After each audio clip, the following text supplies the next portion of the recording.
King of Gods. By Fast Food Restaurant, Kabanata 1531. Pagpatay sa isa pang Divine Emissary. Maraming eksperto sa buong larangan ng digmaan ang natigilan. Kaharap ni Zhao Feng ang dalawang Divine Emissaries ng Heaven-defying faction ng sabay-sabay, ngunit nagawa niyang patayin ang isa sa kanila. Kailangang mapagtanto ng isa na ang mga Divine Emissaries ay mga top-class na Third Heaven God Lords. Dalawang Divine Emissaries na nagtutulungan ay hindi akalaing mahirap pakitunguhan. Tuwang-tuwa ang mga miyembro ng Sacred Land. Pagkatapos ng lahat, ang kapangyarihan ng Divine Emissaries ay nagdulot ng napakalaking banta sa kanila. Si Zhao Feng ay nasa labanan lamang ng ilang sandali, ngunit nakapatay na siya ng isang Divine Emissary. Para isipin na ganito siya kalakas. Natakot si Divine Emissary Chang. Kahit noong magkatrabaho silang dalawa, pinatay pa rin si Divine Emissary Li. Kahit na ang pinakamalakas sa 7 Divine Emissaries, ang Divine Emissary Wu, ay hindi malakas sa antas na iyon. Ngayong nag-iisa na siya, paanong hindi naiiba ang pananatili sa kamatayan? Swish! Nagsimulang magliwanag ang katawan ni Divine Emissary Chang, at hindi nagtagal ay bumaril siya sa malayo. Gusto mong umalis. Natural na hindi pa kakawalan ni Zhao Feng si Divine Emissary Chang. Ang mga Divine Emissaries ng Heaven-defying faction ay may medyo malaking impluensya sa larangan ng digmaan. Kahit na ang labanan ay pumasok sa huling at pinakamahalagang yugto nito, ang lakas ng Divine Emissaries ay gaganap pa rin ng isang kritikal na papel. Kaya, kung magkakaroon siya ng pagkakataon, papatayin ni Zhao Feng ang sinumang Divine Emissary na makaharap niya. Swish! Sa pag-ikot ng kanyang space-time law, bumaril si Zhao Feng sa pagtugis kay Divine Emissary Chang. Iniwan niya ang munting pasang magnanakaw upang lumaban sa larangan ng digmaan. Ang magulong larangan ng digmaan ay isang perpektong lugar para sa maliit na pasang magnanakaw. Sa iba't ibang kakayahan nito, kahit isang Divine Emissary ay hindi madaling makuha ito, kaya't si Zhao Feng ay maaaring maging kalmado. Dalawang guhit ng liwanag ang lumipad sa larangan ng digmaan. Ang nasa harap ay ang miyembro ng Light Race ng Divine Emissaries ng Heaven-defying faction, si Divine Emissary Chang. Ang humahabol mula sa likuran ay si Zhao Feng. Ang distansya sa pagitan ng dalawa ay unti-unting lumiliit. Ang bilis ay palaging isa sa mga malakas na punto ni Zhao Feng, at ang kanyang mga kasanayan sa lugar na ito ay higit na lumampas sa karaniwan. Nagkaroon din siya ng kanyang space-time law, kasama ang kanyang space law na umabot sa rurok ng maagang yugto at ang kanyang time law din sa maagang yugto. Anong nangyayari? Ang bilis ng batang ito. Ang Divine Emissary Chang ay namumutla, at siya ay pinagpawisan ng malamig. Ramdam na ramdam niya ang pressure at panganib sa likod niya na palapit ng palapit. Swoosh swoosh. Sa panahon ng pagtugis, paulit-ulit na ibinaba ni Zhao Feng ang kanyang Primal Chaos Tribulation Lightning Sword, na nagpapadala ng sunod-sunod na alon ng enerhiya na umaalulong pasulong. Hindi nang ahas si Divine Emissary Chang na direktang gawin ang mga pag-ataking ito, kaya nakaiwas lang siya. Gayunpaman, ang saklaw ng pag-atake ni Zhao Feng ay napakalaki, at ang kanyang mga pag-atake ay nilagyan ng isang space-time law. Habang ang Primal Chaos Tribulation Lightning na mga alon ng enerhiya ay dumaan sa Divine Emissary Chang, ang enerhiya ng space-time law sa loob nito ay makakaapekto sa kanya. Kung hindi dahil sa katotohanan na si Divine Emissary Chang ay napakahusay sa time laws, naabutan na ni Zhao Feng. Ginagawa niya ang kanyang makakaya upang labanan ang space-time law, ngunit hindi pa rin niya ganap na natakasan ang mga epekto nito. Papatayin ako. Si Divine Emissary Chang ay natakot. Kung siya ay namatay sa pagkakataong ito, ang pagkakataon ng kanyang muling pagkabuhay ay napakababa. Ang mga pagkatalo sa labanang ito ay napakalaki, at ang Third Heaven ay ni Samsara ay nangangailangan ng malaking kapangyarihan upang buhayin ang isang Third Heaven na dalubhasa at kailangang magpahinga. Bilang karagdagan, ang plano ng Heaven Lord ay umabot na sa huling yugto nito. Kapag natapos na ang labanang ito, hindi na sila magiging kapaki-pakinabang, kaya nagkaroon ng malaking tandang pananong kung mabubuhay pa ba sila o hindi. At kahit na siya ay muling buhayin, pagkatapos na patayin ni Zhao Feng ng 2 beses, wala na siyang anumang dignidad na natitira. Iligtas mo ako. Agad na lumipad si Divine Emissary Chang papunta sa malapit na Divine Emissary at humingi ng tulong. Isang matandang babaeng nakasuot ng puting damit ang mabangis na nakikipaglaban kay Xin Wuang. Nakapasok na si Xin Wuang sa third heaven hindi pa katagal, kaya ang matandang babae na nakasuot ng puti ay mahigpit na pinipigilan siya. Gayunpaman, nakatanggap ng mensahe ang matandang babae sa oras na ito at naramdaman din niya ang dalawang malalakas na enerhiya na mabilis na papalapit. Pagtingin niya, agad siyang ngumisi. Si Divine Emissary Chang ay dinala si Zhao Feng papunta sa akin. Tahimik na nagmura ang matandang babae. Mas mahina pa siya kaysa sa Divine Emissary Li at Divine Emissary Chang. Nagawa ni Zhao Feng na puwersahang i-execute ang Divine Emissary Li, kaya hindi ba ang pagpunta kay Divine Emissary Chang ay simpleng pagpapakamatay? Swish! Agad na napaatras ang matandang babae sa isang malaking distansya. Ginamit ni Xin Wuang ang pagkakataong ito para ituloy, nagpadala ng sunod-sunod na matinding pag-atake sa matandang babae. Nakita ni Divine Emissary Chang ang tanawing ito at parang gusto niyang itapak ang kanyang mga paa sa lupa sa galit. Pareho silang Divine Emissaries, ngunit tumanggi siyang tulungan siya sa oras ng kanyang pangangailangan.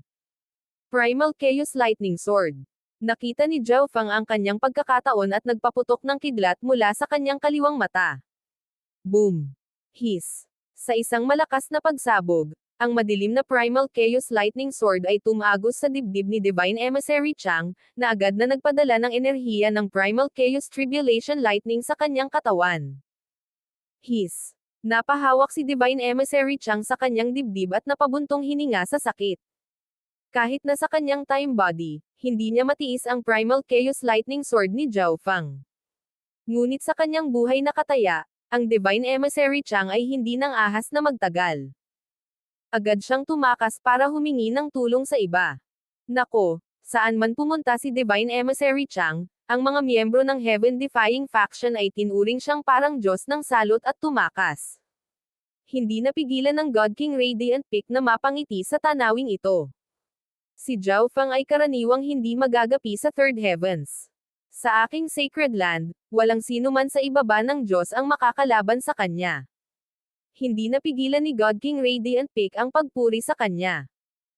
Ang Sacred Land ay talagang mayroong isa o dalawang tao na makakalaban sa kasalukuyang antas ng lakas ni Zhao Feng, ngunit kailangang isaalang-alang ng God King Radiant Peak ang ninth God ay ni Zhao Feng, kaya naman sinabi niya iyon. Ang pagganap ni Zhao Feng sa larangan ng digmaan ay labis na nakakatakot sa Heaven-defying faction at nagpapataas ng moral ng Sacred Land. Hindi maganda. Ang taong iyon ay lumalapit kay Zhao Feng. Biglang nagulat si God King Radiant Peak. Ang kanyang divine sense ay sumasakop sa larangan ng digmaan sa buong oras na ito upang obserbahan ang sitwasyon. Sa kasalukuyan, ang pinakamalakas na miyembro ng Heaven-defying faction ay isang tila ordinaryong matandang lalaki na nakasuot ng puting roba. Ngunit walang kakaiba sa lakas na ito. Alam ng God King Radiant Peak na ang taong ito ang pinuno ng Divine Emissaries. Sa oras na ito, dalawa sa nakatataas na Third Heaven God Lords ng Sacred Land ay nagtutulungan upang labanan ang matandang ito, ngunit hindi pa rin sila ang kanyang kapareha. Agad na inutusan ng God King Radiant Peak ang mga God Lords of the Sacred Land na ipagpaliban ang elder na ito. Sa ibang lugar, si Divine Emissary Chang ay natatakpan ng mga sugat, ang kanyang damit ay punit-punit. Ma'am. Pagpatay ng layunin. Biglang naramdaman ni Zhao Feng ang isang kakilakilabot na layunin ng pagpatay. Pagtingin niya sa paligid gamit ang kaliwang mata, nakita niya ang isang matanda na nakasuot ng puting damit. Siya yon. Si Zhao Feng ay namangha. Nang ibalik siya ni Beiming Hui sa Heaven-defying faction, ang unang taong nakita niya ay ang elder na ito na may medyo ordinaryong hitsura at mabait na ugali. Naramdaman ni Zhao Feng sa oras na ito na ang elder na ito ay mas malakas kaysa sa Beiming Hui, at nang maglaon, napagtanto niya na ang taong ito ang pinuno ng 7 Divine Emissaries. Hindi madaling pakisamahan ang taong iyon. Kailangan kong tapusin ang Light Race Divine Emissary bago siya makarating dito. Nakatuon si Zhao Feng, ang nakakagulat na enerhiya na lumabas sa kanyang katawan. Swish! Biglang bumilis si Zhao Feng. Nang inag sa takot si Divine Emissary Chang sa tanawing ito, at inactivate niya ang kanyang light race bloodline at naghanda na tumakas. Dreamification. Ang kaliwang mata ni Zhao Feng ay nagpakawala ng panaginip na ambon kasama ng hindi kapani-paniwalang eye intent. Isang nakasisilaw na panaginip na kulay ang lumitaw sa walang hanggan na larangan ng digmaan. Buzz. Ang panaginip na kulay na ito ay agad na kumalat upang masakop ang isang lugar na higit sa 100,000 li. Sa lugar na ito, naramdaman ng lahat na bumagsak ang kanilang kalagayan habang ang isang hindi maipaliwanag na panganib ay lumitaw sa kanilang mga puso. Siyempre, pangunahing pinupuntirya ni Zhao Feng ang Divine Emissary Chang. Sa dreamified world na ito, ang Divine Emissary Chang ay dumanas ng pinakamalaking epekto. Kahit na ang kanyang dugo ng light race ay medyo napigilan, ngunit hindi ito nakaapekto sa sikretong escape art na ginagamit niya. Patayin. Ang kaliwang mata ni Zhao Feng ay tumusok sa katawan ni Divine Emissary Chang, nakita ang lahat sa loob. Nakatuon ang kanyang kaliwang mata sa nasusunog na dugo ng light race ni Divine Emissary Chang. Nagsimula siyang magpaikot ng thought power habang nakatutok sa isang pag-iisip. Whoosh! Ang nasusunog na dugo ng light race ay naglaho.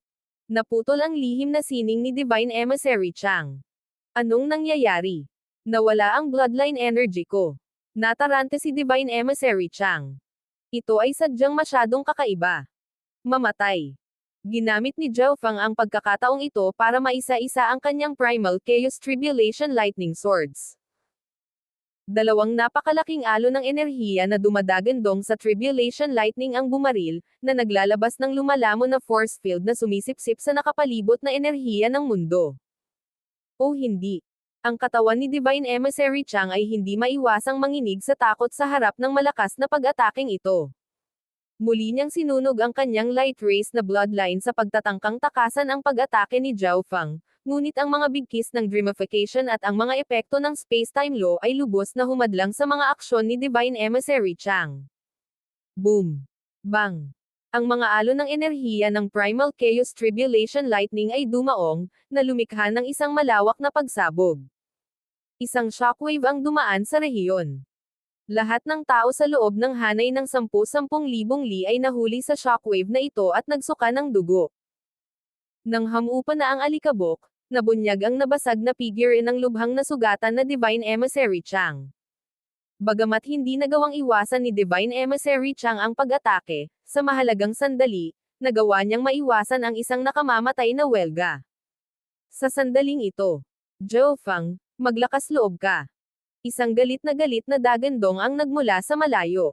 Isang matanda na nakasuot ng puting damit ang mabilis na lumalapit kay Zhao Feng, kahit na hinahadlangan siya ng dalawang Third Heaven God Lords. Divine Emissary Wu, iligtas mo ako. Ang desperadong Divine Emissary Chang ay agad na nakakita ng sinag ng pag-asa kay Divine Emissary Wu. Ngunit hindi pinahihintulutan ni Zhao Feng na mangyari ito. Boom! Swish! Isa pang kidlat ang bumaril sa kaliwang mata ni Zhao Feng at tumagos sa ulo ni Divine Emissary Chang. Kasabay nito, pinaikot niya ang kanyang thought power at nakatutok sa katawan ni Divine Emissary Chang. Whoosh! Ilang sandali pa, nagsimulang maghiwa-hiwalay ang katawan ni Divine Emissary Chang. Sa sandaling siya ay tinamaan ng Primal Chaos Lightning Sword, ang pagtutol ni Divine Emissary Chang ay pinakamahina. Ito ay kapag ang dreamification ay nag-activate, lubos na pinupunasan siya mula sa pag-iral. Sa sandaling ito, dumating ang Divine Emissary Wu. Sa likod niya, ngumiti ang dalawang Lord mula sa Life Sacred Land. Patay na siya ngayon. Lumingon si Zhao Feng upang harapin ang Divine Emissary Wu. Ang Divine Emissary Wu na ito ay talagang isang walang talo na pag-iral sa mga dalubhasang Sub-God King. Siya ay higit na malakas kaysa sa iba pang Divine Emissary na nakatagpo ni Zhao Feng. Kaya, kinailangan ni Zhao Feng na patayin ang Divine Emissary Chang bago harapin ang lalaking ito. Zhao Feng, magtulungan tayo para patayin ang lalaking ito.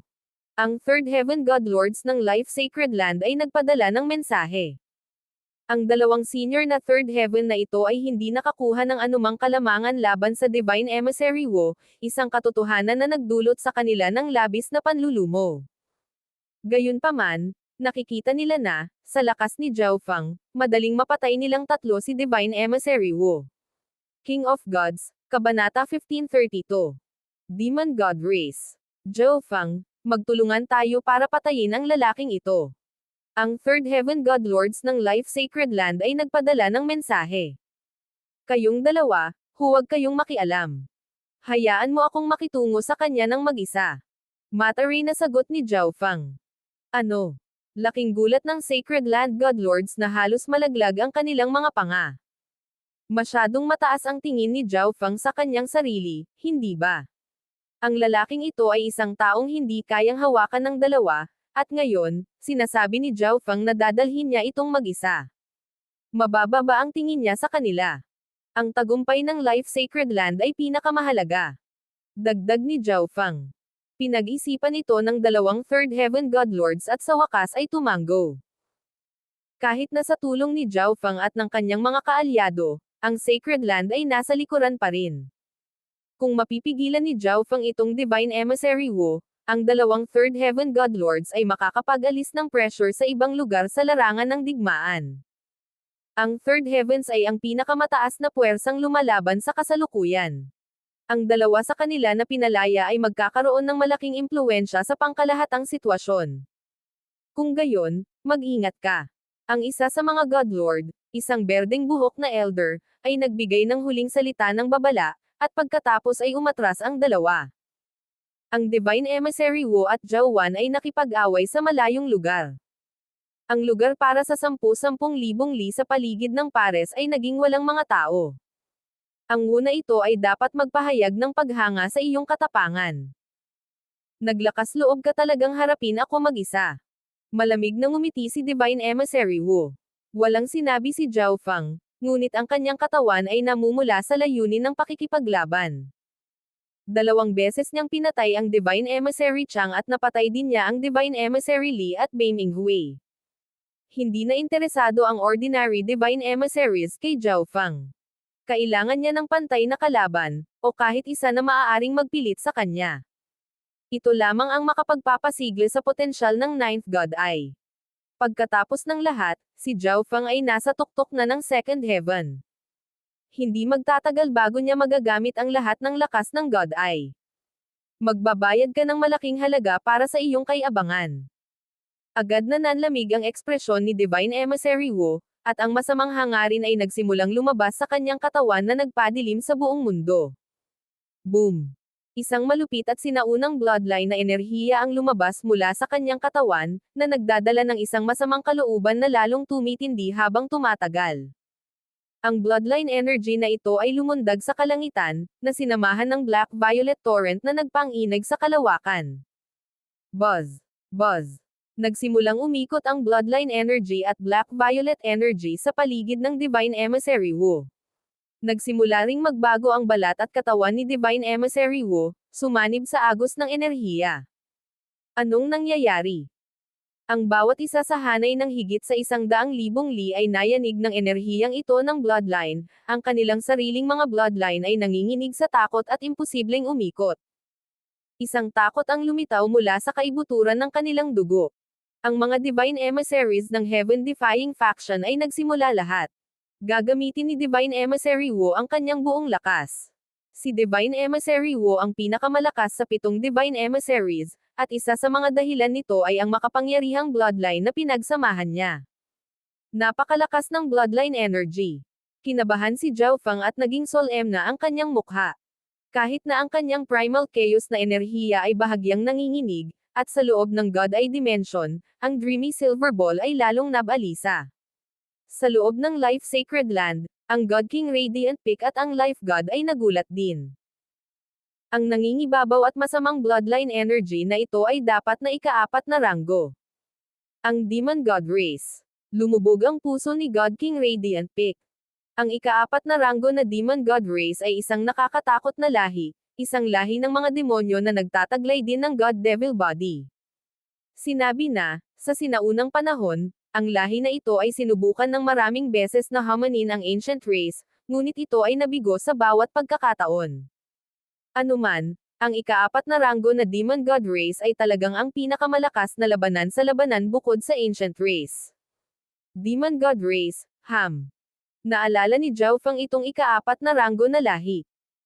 Sa aking bloodline ng Demon God Race, talagang kapantay mo ako, na hindi maaaring ganap na magamit ang kapangyarihan ng iyong God Eye, ngunit ang gap sa cultivation ang tumitiyak sa iyong pagkatalo. Walang pakialam ang mukha ni Divine Emissary Wu, ngunit ang kanyang napakalaking itim at violet na katawan ng God Devil ay nagdulot ng malupit at masamang panggigipit. Kung gayon, subukan natin ito. Ang layunin ng pakikipaglaban ni Zhao Feng ay lalo pang pinasigla ng napakalaking pressure na ito. Noong kaharap ni Zhao Feng si Yu Heng, na nagtataglay ng bloodline ng ancient race, ang kanyang God Spiritual Eye ay na-stimulate sa pag-evolve.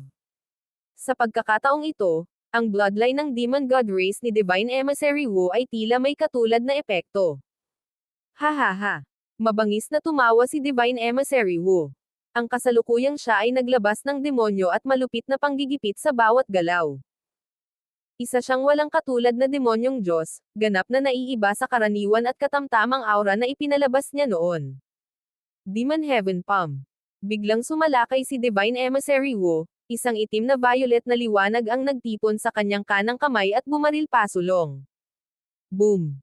Isang napakalaking itim na enerhiya na palad na namumuo ng demonyong enerhiya ang sumakit sa kalawakan habang lumilipad ito kay Zhao Feng. Ibinaling ni Zhao Feng ang kanyang palad, inihayag ang isang madilim na piraso ng metal. Ito ay isang Primal Chaos Ancestral Artifact Fragment. Hindi ito ginamit ni Zhao Feng sa kanyang mga pakikipaglaban kay Divine Emissary Li at Divine Emissary Chang dahil hindi sila qualified na gamitin ito ni Zhao Feng.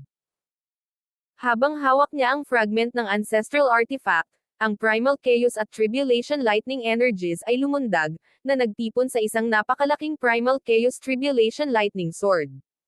Boom! Bang! Ang dalawang pag-atake ay mahigpit na nagsagupaan, ang mga nakakatakot na enerhiya ay naglalaho sa isa't isa. Nilamon ng Black-Violet Lightning Storm ang rehiyon. Anong malakas na enerhiya? Ginamit ni Zhao Feng ang dalawang kamay para hawakan ang Primal Chaos Tribulation Lightning Sword, ngunit nakaramdam pa rin siya ng matinding hirap. Kung wala siyang Primal Chaos Energy at Tribulation Lightning Energy, hindi sana siya direktang makipaglaban kay Divine Emissary Wu. Hihihi, hindi masama.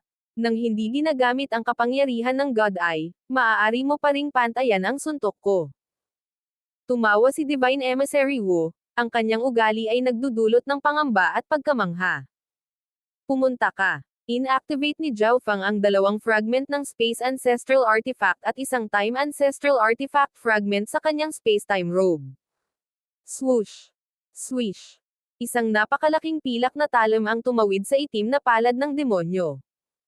Kasabay nito, inilagay niya ang higit na kapangyarihan sa Primal Chaos Tribulation Lightning Sword at pinawi ang palad ng demonyo. Agad na ginamit ni Zhao Feng ang lumalamon na katangian ng enerhiya ng Primal Chaos upang masipsip ang ilan sa enerhiya ng Demon God Race. Swish! Ang pilak na talim ay nagpatuloy pasulong, na umaagos patungo sa Divine Emissary Wu. Bumantong hininga si Divine Emissary Wu, pinakawalan ang kanyang malupit at demonyong lakas at bumuo ng itim at baluktot na fog ng enerhiya sa paligid niya. Habang pinuputol ito ng pilak na talim, ito ay nasira at nanghina ng kapangyarihang ito. Crack! Ang malabong silver blade ay hiniwa sa katawan ni Divine Emissary Wu, ngunit habang mas malalim ang paghiwa nito, ang silver blade ay mabilis na humina hanggang sa tuluyang mawala. Ang sugat ni Divine Emissary Wu ay tumagal ng wala pang isang segundo bago gumaling. Ang God Devil body ng Demon God Race ay hindi maihahambing sa lahi ng Ancient Race, ngunit ito ay pambihira sa sarili nitong paraan. Walang pakundangan na tumawa si Divine Emissary Wu. Siya ay walang talo sa parehong opensa at depensa. Walang magawa si Zhao Feng sa kanya. Swish! Ang espasyo sa ilalim ng mga paa ni Divine Emissary Wu ay biglang namilipit, at sa isang kalabog, si Divine Emissary Wu ay sinusugod si Zhao Feng. Si Zhao Feng ay natural na hindi isang tanga. Hindi siya makikipagbakbakan sa God Devil body ni Divine Emissary Wu. Pinaganya niya ang kanyang space-time law at lumipad palayo. Habang umiiwas siya, iniwagayway din niya ang kanyang Primal Chaos Tribulation Lightning Sword. Boom! Bang! Nang tumama ang espadang iyon sa demonyong itim na katawan ni Divine Emissary Wu, Naging sanhi ito ng panginginig ng kanyang katawan, at isang madugong sugat ang lumitaw sa kanyang balikat. Lalong lumakas. Naabsorb mo na ba ang ilan sa aking Dark Fiend energy? Ang mukha ni Divine Emissary Wu ay naging mabagsik. Lumakas ang itim na violet na enerhiya at dahan-dahang pinagaling ang sugat sa kanyang balikat. Hindi ito mahalaga. Kahit na medyo mas malakas ang mga pag-atake ni Zhao Fang, wala pa ring epekto ang mga ito sa kanyang God Devil Body. Demon Heaven Palm. Inipon ni Divine Emissary Wu ang kanyang Dark Fiend energy at pinakawalan ang isang malupit na palad na maaaring supilan ang kalangitan. Primal Chaos Domain. Inilabas ni Zhao Fang ang kanyang enerhiyang Primal Chaos, na ginawang isa sa Primal Chaos ang rehiyong ito ng mundo. Habang papalapit ang Demon Heaven Palm, ginamit ni Zhao Fang ang lahat ng enerhiya ng Primal Chaos Domain para labanan ito. Boom! Crash! Naging bawal na lugar ang larangan ng digmaan ng dalawang magkalaban. Ang makita lamang ang nakakatakot na unos ng enerhiya mula sa malayo ay sapat na upang mawalan ng lakas ng loob. Dreamification. Habang nakangisi, ginamit ni Zhao Fang ang kanyang origin energy. Ang pasibong pag-atake ay hindi niya estilo. Ang ipinagbabawal na rehiyon ay natatakpan ng mga nakasisilaw na parang panaginip na mga kulay. Agad nang hina ang malademonyong palad. Boom! Bang! Ginamit ni Zhao Fang ang kanyang Primal Chaos Lightning Sword at ang kapangyarihan ng Primal Chaos Domain para basagin ito sa isang suntok. Samantala, lumapit si Divine Emissary Wu upang salakayin si Zhao Fang. Sa loob ng saklaw ng Dreamification, maging ang God Devil Body ni Divine Emissary Wu ay naapektuhan. Sa tulong ng Dreamification at ng Primal Chaos Domain, nagawa ni Zhao Fang na makipagsagupaan kay Divine Emissary Wu sa maikling panahon. Ang enerhiya ng Primal Chaos ay malakas sa offense iba at depensa. Kasabay ng bentahe ni Zhao Fang sa bilis, pantay-pantay niyang makakalaban si Divine Emissary Wu. Dark Fiend God Hand. Kumunot ang noo ni Divine Emissary Wu, at inipon niya ang kanyang Dark Fiend energy at itinulak ang isang palad. Medyo natarante siya. Bagamat nakamit niya ang 50% pagsasanib sa kanyang bloodline na Demon God Race, tila hindi ito ganoon kaepektibo sa paglaban sa Dreamification ni Zhao Fang. Ang karagdagang pagkagambala ng Primal Chaos Domain ay nagparamdam sa kanya na para siyang nakikipaglaban sa putikan. Kaya, binuo niya ang kanyang lakas sa isang solong pinakamataas na welga. Isang malademonyong palad na napapaligiran ng mga itim na kulay lila na daloy ng enerhiya ang sumugod na parang isang lumilipad na bundok. Hinihintay ko ito. Agad na itinoon ni Zhao Fang ang kanyang kaliwang mata sa pag-atake ni Divine Emissary Wu. God Eye Duplication. Ang mapanaginipan na ambon ay sumabog mula sa kaliwang mata, na bumalot sa napakalaking kamay. Sa pamamagitan lamang ng pagdoble sa pag-atake ng kanyang kalaban maaari niyang epektibong makapinsala sa kanyang kalaban. Habang dinuduplicate ang pag-ataking ito, ginamit ni Zhao Fang ang enerhiya ng Primal Chaos Domain para pabagalin ito hanggat maaari. Walang silbi. Isang mahina at nangingibabaw na tawa ang ibinigay ni Divine Emissary Wu. Boom! Bang! Crash! Ang lahat ng enerhiya ng Primal Chaos na sinubukang pigilan ang kamay ng demonyo ay napawi. Ngunit sa sandaling ito, tumibok ang kaliwang mata ni Zhao Fang at binawi ang lakas nito. Kumpleto na ang pagkopya. God ay Illusory Oblivion. Si Zhao Fang ay muling gumamit ng isang Dream Origin ay Bloodline Technique. Ang kamay ng demonyo ay unti-unting natatakpan ng isang layer ng panaginip na kulay. Pagkaraan ng ilang sandali, ang nakakasilaw na kamay ng demonyo ay nagsimulang maglaho. Ano? Ang atake ko. Natigilan si Divine Emissary Wu. Bagamat alam niya na si Zhao Fang ay nagtataglay ng ganitong uri ng kakayahan, hindi siya naniniwala na ito ay magiging epektibo laban sa kanyang enerhiya ng Dark Fiend. Primal Chaos Lightning Sword. Binaril ni Zhao Fang ang isang Primal Chaos Lightning Sword mula sa kanyang kaliwang mata. Nagdilim ang mukha ni Divine Emissary Wu nang iwagayway niya ang isang kamay para harangan ito. God Eye Duplication. Dark Fiend God Hand. Ipinadala ni Zhao Fang ang kanyang Soul Intent, at isang napakalaking dreamy silver eye ang lumitaw sa kalangitan sa likod ng Divine Emissary Wu. Buzz! Ang mapanaginipan na ambon ay lumabas mula rito, at pagkatapos ay isang napakalaking dark-finned god hand na namumuo na may demonyong enerhiya ang lumabas mula sa ambon. O hindi. Napangiwi si Divine Emissary Wu, at ginamit niya ang kanyang kabilang kamay upang tipunin ang itim na violet na agos ng enerhiya sa isang napakalaking pader. Boom! Bang! Crash! Inatake ng Dark-Finned God Hand at ng Primal Chaos Lightning Sword ang Divine Emissary Wu mula sa dalawang magkaibang anggulo. Ang Black-Violet na demonic energy at Primal Chaos na kidlat ay sumabog palabas, na nagpunit ng ilang higanteng butas sa tela ng kalawakan. Maraming tao sa larangan ng digmaan ang nabighani sa labanang ito sa pagitan ng Divine Emissary Wu at Zhao Fang. Hindi ko akalain na si Zhao Fang ay sapat na malakas para lumaban ng pantay sa Divine Emissary Wu. Natigilan ang mga natitirang Divine Emissaries. Ano ang sitwasyon? Si Xin Huang ay mas nag-aalala tungkol sa aktwal na labanan. Talaga bang matatalo ni Zhao Fang ang pinakamalakas na Divine Emissary? King of Gods, Kabanata 1533. Ang Illusion God Race ay bumaba. Maraming tao sa buong larangan ng digmaan ang nabighani sa labanan sa pagitan ni Zhao Fang at Divine Emissary Wu. Ito ay mahalagang sagupaan sa pagitan ng pinakamalakas na eksperto ng magkabilang panig. Ang God King Radiant Peak at ang Life God ay naglalagay din ng malaking atensyon sa labanang ito. Manalo man o matalo si Zhao Fang, sapat na basta't pigilan niya ang Demon God Race expert na ito. Huminga ng malalim si God King Radiant Peak. Si Zhao Fang lamang ang pumipigil sa Divine Emissary Wu na nagpalaya sa dalawang senior third heavens ng Sacred Land. Ang presyon sa Sacred Land sa buong larangan ng digmaan ay lubhang nabawasan, at unti-unti na silang nagsisimulang makabawi sa nawalang lupa. Ang balanse ng kapangyarihan sa pagitan ng Life Sacred Land at ng Heaven-defying faction ay pantay na ngayon. Boom! Sa gitna ng pagsabog, nabasag ang espasyo, at ang itim na kulay lila na kidlat ay lumaganap. Ang likod ni Divine Emissary Wu ay napunit habang ang isang butas na mahirap pagalingin ay lumitaw sa kanyang dibdib. Ang pagtatanggol na itinayo niya sa pagmamadali ay hindi sapat para harangan ang dobleng Dark-Finned God Hand.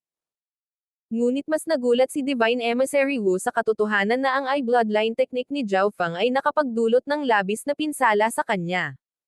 Sa lohikal na pagsasalita, gaano man kalakas ang Eye Bloodline technique na iyon, dapat ay nakapagdulot lamang ito ng isang maliit na sugat na kakailanganin lamang ng ilang sandali upang gumaling. Ngunit sa katotohanan, ang Primal Chaos Lightning Sword ay tumagos sa kanyang God Devil body at nagdulot ng malalaking pinsala, mga pinsala na medyo mahirap pagalingin. Dahil ba ito sa Ninth God Eye? Naging malungkot ang ekspresyon ni Divine Emissary Wu.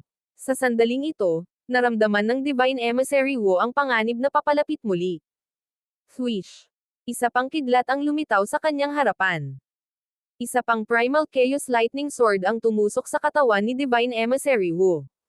Hinayaan ng kaliwang mata ni Zhao Fang na makita niya ang lahat ng walang sagabal.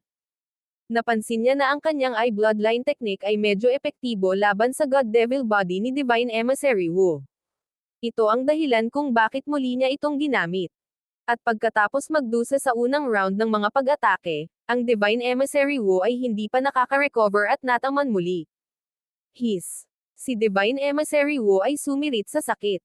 Napakatagal na panahon mula noong huli niyang naranasan ang ganoong sakit. Kailangan kong talunin siya sa lalong madaling panahon. Nakatutok si Divine Emissary Wu. Boom!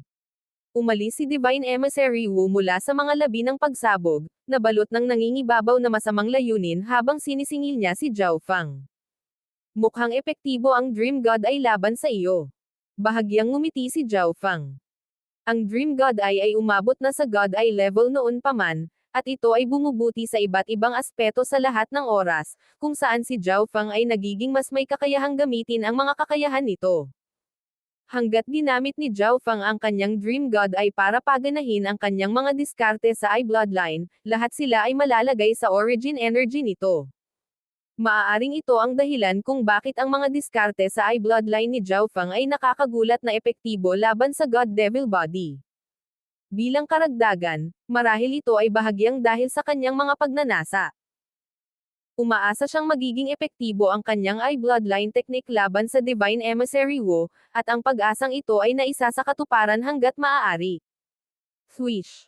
Paatras na bumaril si Zhao Feng habang ina-activate ang kanyang kakayahan sa realization. Si Zhao Feng ay naging napakahusay sa ilan sa kanyang lower level na eye bloodline technique na agad niyang magagamit ang mga ito gamit ang kanyang kakayahan sa realization. Ang ilan sa mga instant fire eye bloodline technique na ito ay agad na dumating sa katawan ni Divine Emissary Wu. Boom! Bang! Crash! Isang sunod-sunod na pag-atake ng eye bloodline ang tumama sa Divine Emissary Wu, na nagbigay sa kanya ng isang matinding suntok. Junior! Ikaw! Naninigas ang mukha ni Divine Emissary Wu. Si Zhao Feng ay gumagamit ng mga diskarte sa eye bloodline ng masyadong mabilis at tila hindi masyadong inilalagay ang kanyang isip sa gawain. Habang ginagamit ang mga diskarte sa eye bloodline na ito, nagawa pa niyang mapanatili ang isang itinakdang distansya. Primal Chaos Lightning Sword. Ang kaliwang mata ni Zhao Feng ay muling nagpakawala ng isang madilim na kidlat. Sa sandaling pinaputok niya ang Primal Chaos Lightning Sword, ang kanyang kaliwang mata ay nagliwanag din ng isang panaginip na liwanag. Kapangyarihan. Dagdagan. Nakatuon si Zhao Feng sa Primal Chaos Lightning Sword at pinagsama ang kanyang thought power sa isang pag-iisip. Ang Primal Chaos Lightning Sword ay agad na lumaki, ang kidlat ay naging mas nakakasilaw at ang enerhiya nito ay mas nakakatakot. Boom! Plush! Ang Primal Chaos Lightning Sword na may tumaas na kapangyarihan ay dumagundong sa dibdib ni Divine Emissary Wu, na pumutok sa itim na violet na balat at nag-iwan ng malaking butas. Namula ang mukha ni Divine Emissary Wu at nagsuka siya ng dugo, ngunit ang demonyong enerhiya sa kanyang katawan ay lalong lumakas, na nagpapasigla sa mundo at naapektuhan pa ang kalagayan ng pag-iisip ng iba sa larangan ng digmaan. Ang Demon God Race ay isang lahi na napakahusay sa labanan. Kung mas malaki ang kanilang puot, mas maraming kapangyarihan ang kanilang maipapakita. Demon Fiend Eye. Ang Divine Emissary Wu ay nag-ipon ng demonyong enerhiya sa kanyang mga mata at pinakawalan ito. Nabalitaan na ang Demon God Race ay nagtataglay ng mga Demon Eyes na maaaring gamitin para gawing mga demonyo ang mga tao, na nagdulot sa kanila na mawala ang lahat ng rasyonalidad at maging mga uhaw sa dugo na halimaw. Whoosh! Isang nangingibabaw na daloy ng itim na violet na enerhiya ang lumundag patungo kay Zhao Feng.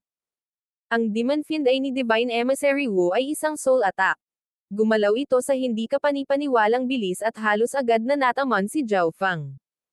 Ang ulo ni Zhao Feng ay umindayog habang ang kanyang kaluluwa ay sinalakay ng demonyong enerhiya na naging sanhi ng masasamang pag-iisip sa kanyang isipan. Kapag ang gayong nakakatakot na masamang kaisipan ay lumitaw sa isipan ng isang normal na tao, talagang mahihirapan silang kontrolin ito ng mag-isa. Ngunit si Zhao Feng ay hindi isang ordinaryong tao. Mawala. Mawala. Ang kanyang kakilakilabot na kalooban ay nagbigay daan sa kanya na mapanatili ang isang malinaw na pag-iisip upang may palibot niya ang kapangyarihan ng realization. Sinalubong ng panaginip na liwanag ang kanyang lightning soul body. Unti-unti, nagsimulang maglaho ang masasamang kaisipan sa isipan ni Zhao Feng. Ang Divine Emissary Wu, nang makitang nagtagumpay ang kanyang pag-atake, ay sumugod kay Zhao Feng, ngunit biglang, binuksan ni Zhao Feng ang kanyang kalmadong mga mata at tinitigan ng diretsyo si Divine Emissary Wu. Flame Soul Devil Eye. Isang madilim na pulang eye intent ang agad na bumaril patungo sa Divine Emissary Wu. Ang Flame Soul Devil Eye ay maaaring tumagos sa pamamagitan ng mga depekto sa kaluluwa ng isang tao at palawakin ang mga ito, na nakakaapekto sa kanilang mga pandama at mental na kalagayan upang ipahayag ang kanilang mga takot. Si Divine Emissary Wu ay isang bihasang eksperto, at agad niyang natukoy kung ano ang ginawa nitong eye bloodline technique. Pinatigas niya ang kanyang isipan at pinigilan ang pagsalakay ng kapangyarihang ito.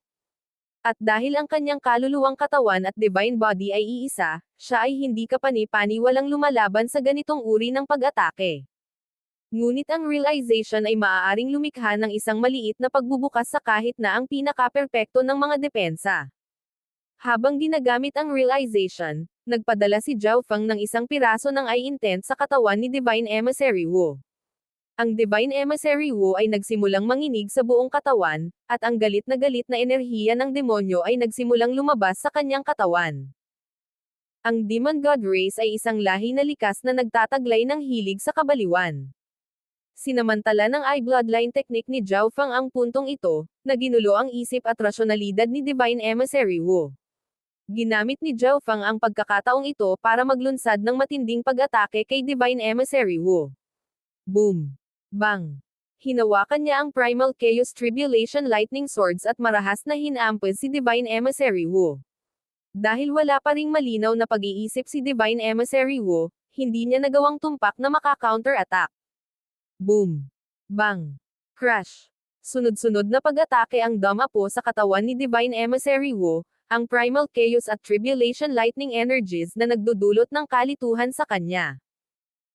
Ang enerhiya ng bloodline ni Divine Emissary Wu ay unti-unting nagsimulang hamina, kung saan ang pamamaraan ng I-Bloodline ni Zhao Feng ay hindi na nagkaroon ng epekto. Ngunit sa ngayon, alam na ni Divine Emissary Wu na hindi na siya katapat ni Zhao Feng. Swish! Agad na umatras si Divine Emissary Wu. Ang pagkatalo ng Divine Emissary Wu ay naging dahilan ng pagsaya ng mga miyembro ng Sacred Land. Ang moral ng Life Sacred Land ay tumaas habang ang kalooban ng mga eksperto ng Heaven-defying faction ay nayanig. Nahirapan silang paniwalaan na natalo si Divine Emissary Wu sa pinakamataas na Second Heaven. Ang matandang hamak na ito ay medyo matalino. Hindi itinuloy ni Zhao Feng. Si Divine Emissary Wu ay nasa kanyang God-Devil body pa rin, na nagtataglay ng mga kahanga-hangang kakayahan sa pagtatanggol na nagpahirap sa kanya na patayin. Kung nasaran ng ulo si Divine Emissary Wu sa galit at nagpas siyang lumaban hanggang kamatayan kay Zhao Feng, kailangan lang ni Zhao Feng na maghintay hanggang sa maubos niya ang bloodline ng Demon God Race, kung saan gagawin ni Zhao Feng ang lahat ng kanyang makakaya para patayin siya. Pagkatapos labanan ang mga malalaking laban na ito, nagpasya si Zhao Feng na umatras sa ngayon. Ang Heaven-defying faction ay tiyak na may ilang hindi inaasahang trump card. Nanatiling malungkot si Zhao Feng. Ang Heaven-defying faction ay hindi kailanman aatake sa isang sacred land na pinamumunuan ng isang Diyos kung hindi ito ang kaso. Hahaha, kaibigan Zhao, ang iyong divine power ay talagang walang kapares. Masayang tumawa si God King Radiant Peak. Gusto lang niyang pigilin ni Zhao Feng ang Divine Emissary Wu habang ang dalawang Third Heaven God Lords ay dahan-dahang nagsisikap na ibalik ang takbo ng labanan. Hindi niya inaasahan na talagang matatalo ni Zhao Feng ang Divine Emissary Wu. Ang moral ng Sacred Land ay tumaas, at sa halip na sila ay nasa likod, mayroon na silang kaunting kalamangan, isa na tataas lamang habang nagpapatuloy ang labanan. Tumayo si Zhao Feng sa gilid at nagsimulang gumaling. Ang labanan ay hindi matatapos ng ganito, kaya kailangan niyang nasa pinakamabuting kalagayan. Sa labas ng Life Sacred Land, nagpatuloy ang matinding labanan sa lahat ng panig. Ang Life Sacred Land ay nagtagumpay na sa pagtulak pabalik sa Heaven-defying faction sa isang malawak na distansya. Ang Sacred Land ay isang Sacred Land para sa isang dahilan. Ang Heaven Lord ay buong pagmamalaking tumayo sa langit at biglang nagpahayag. Walang sinabi ang Life God. Hindi niya akalaing matatapos ang labanan ng ganoon kabilis. May mga kaalyado ang Life Sacred Land, at marami rin tayong kakampi. Sa buong oras na ito, nahihirapan silang pumasok sa labanan. Tumawa ng malakas ang Heaven Lord. Ang Life God at ang God King Radiant Peak ay naging malungkot sa mga salitang ito. Na ang Heaven-defying faction ay may mga kaalyado ay tunay na masamang balita. Buzz! Buzz! Lumitaw ang mga ripples ng space law sa kalangitan, na pinasindik ang mundo. Unti-unti, lumitaw ang ilang figure.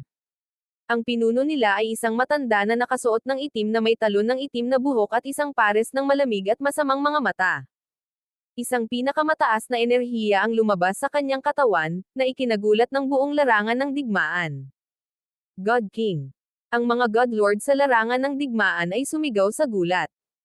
Sa wakas ay oras na para sa mga God King na umakyat sa entablado. Hindi ba ito ang Illusion God Sacred Lands God King Nethercloud? Ang God King Radiant Peak ay namangha. Ang God King Nethercloud ay ang God King Chishing Zone.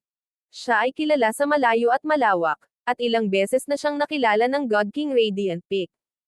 Ang mga tao sa likod ng God King Nethercloud ay ang mga God Lords ng Illusion God Race. Illusion God Sacred Land, God King Nethercloud. Nagulat si Zhao Feng. Hindi ba nasakop ng heaven-defying faction ang Illusion God Sacred Land? Tila ang mga bagay ay hindi kasing simple ng tila. Kumunot din ang noo ng Life God. Ang mga kalaban ay isang maliit na bahagi ng mga miyembro ng upper echelon ng Illusion God Sacred Land.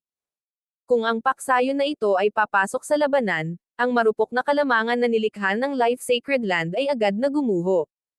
Hindi pa tapos, haha. Ang tinig ng Heaven Lord ay umalangaw-ngaw muli. Swish. Ang isa pang spatial passage ay lumitaw. Isang malabong figure ang lumitaw, at pagkatapos ay mabilis itong lumawak hanggang sa ito ay naging bibilang isang bundok. Ang dambuhalang figure na ito ay ganap na itim. Mayroon itong katawan ng isang kilin at natatakpan ng kakaiba at masasamang diagram. Siyam na mabagsik na ulo ang umusbong mula sa leeg nito, bawat isa ay may maitim na kulay ube na mga mata na naglalabas ng nakakatakot na masamang liwanag. Roar! Ibinuka ng kakaiba at sinaunang halimaw ang kanyang siyam na bibig at umungol, ang mga dagandong nito ay tila nang galing sa underworld mismo. Ang siyam na ulo ay hindi normal na matalino, ang kanilang madilim na kulay ube na mga mata ay nakatitig sa iba't ibang bahagi ng larangan ng digmaan at nagliliwanag ng enerhiya na nagdulot ng takot sa lahat ng nakakakita sa kanila.